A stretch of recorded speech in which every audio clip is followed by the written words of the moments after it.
Hello.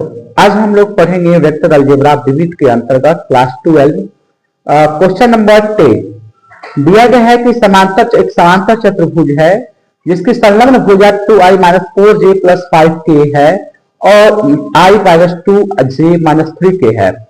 तो उस समांतर चतुर्भुज के विकर्ण के समांतर एक यूनिट वेक्टर प्राप्त करें, मात्रक सदिश प्राप्त करें, तो समांतर चतुर्भुज का क्षेत्रफल प्राप्त करें।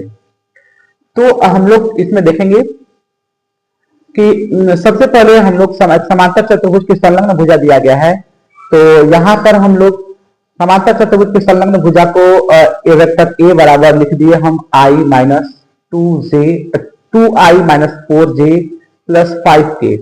ऊपर में हमने ए बी को लिखा है 2i minus 4j plus 5k और संलग्न भुजा BC है। मान लिए हम संलग्न मतलब जुड़ा हुआ i minus 2j minus 3k। हम यहाँ पे BC लिखे हैं, आप यहाँ पे BC AD की जगह पर भी लिख सकते हैं क्योंकि सम्मुख भुजा समांतर चतुर्भुज में सम्मुख भुजा आपस में बराबर होती हैं। तो BC के सामने की भुजा AD है तो AD को भी i minus 2j minus 3k लिख सकते हैं। अगर डायरेक्ट आप AD लिख देते हैं BC ना लिख करके तो ये वाला स्टेप आपको लिखने की कोई आवश्यकता नहीं है। ABC एक समांतर चतुर्भुज AD BC लिखने की कोई जरूरत नहीं है। अब आइए हमने फिगर देखा एक बार। अब यहाँ पर देखेंगे हम लोग कि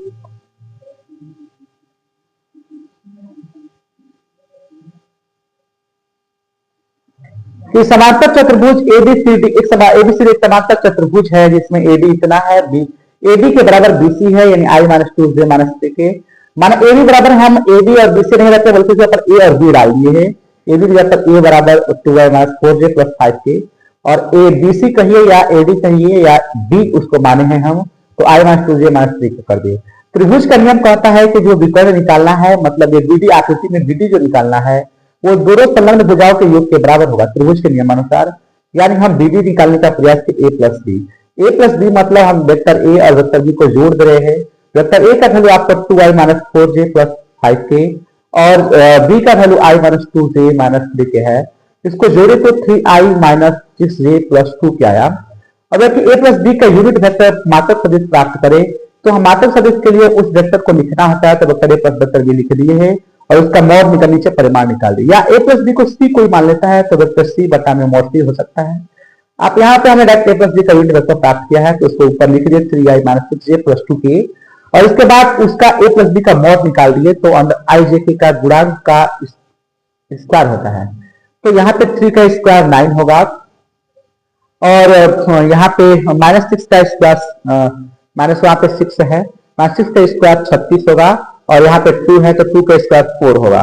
तो इस तरह से हम कहते तो इसका हम लोग कैलकुलेशन करें तो 49 आएगा 49 और 49 का कैलकुलेशन स्क्वायर रूट 7 होता है तो 7 लिख दिए।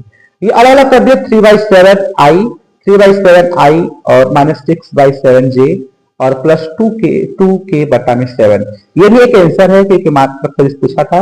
अब हम लोग समांतर चतुर्भुज का क्षेत्रफल निकालेंगे। तो समांतर चतुर्भुज के क्षेत्रफल निकालने के लिए हम लोग A डॉट बी नहीं और A प्लस बी नहीं बल्कि A क्रॉस बी निकालना होता है।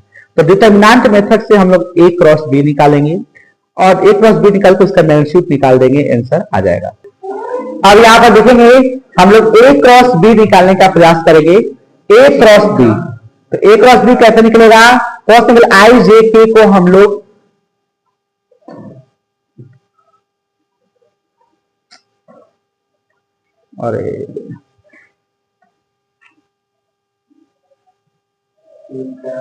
ये लाइट बंद किया जाए। आज किधर से बंद होगा? सब बंद होगा। छोड़ दो।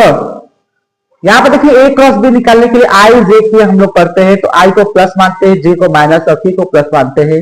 A क्रॉस बी निकालने के लिए i को लिखते हैं यानी ये वाला i पार्ट को लिखेंगे तो इसका खड़िया और बेड़िया खत्म हो जाएगा, बचेगा -4 5 -2 -3 और यहाँ पे हमने i का वैल्यू लिख भी दिया है।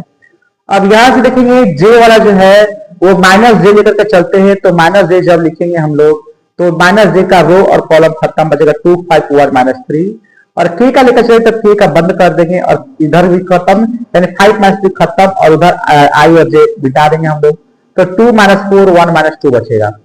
और इस तरह से इसको हम हल किए तो आप आया A cross B 22i plus 11j plus 0k।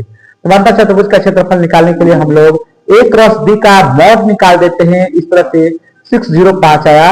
605 को 11 11 इंटू 5 लिख सकते हैं। 2 बार 11 है तो एक बार निकाल देंगे बाहर और 5 एक बार छोड़ देंगे।